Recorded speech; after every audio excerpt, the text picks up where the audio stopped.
High to all welcome to my channel. పూల తోట చూస్తున్నారు కదా, ఇదైతే మా శంఖం పువ్వు చెట్టు. ఇంతకు ముందు అయితే ఇట్లా మొత్తం నిండుగా ఉండేదన్నమాట, పచ్చని ఆకులతోటి బ్లూ కలర్ పువ్వులతోటి అయితే నిండిపోయి ఉండేదన్నమాట.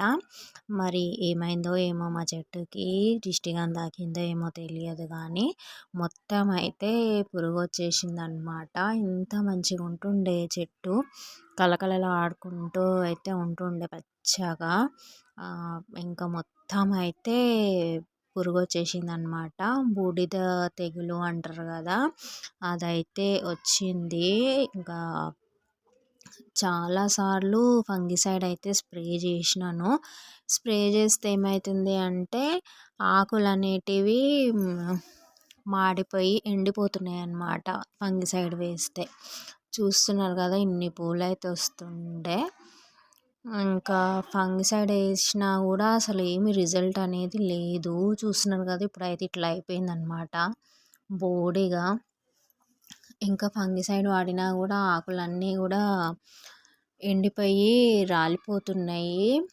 ఇంకా కొత్తగా వచ్చిన చిగుర్లకు కూడా అంటేసుకుంటుందన్నమాట బూడిద తెగులు అనేది. ఇంకేం చేయాలి, దీనికి సొల్యూషన్ ఏంటిది అని చెప్పేసి ఇంకా చెట్టుకున్న ఆకులన్నీ కూడా కట్ చేసేసిన అనమాట.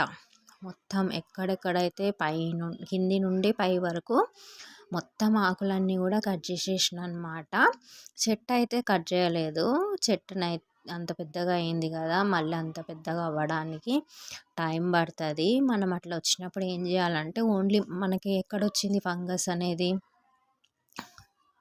ఆకులకు వచ్చింది కదా, సో నేనైతే ఆకులన్నీ కూడా కట్ చేశాను అనమాట. చూస్తున్నారు కదా, పువ్వు కూడా అయితే అయ్యింది మంచిగా.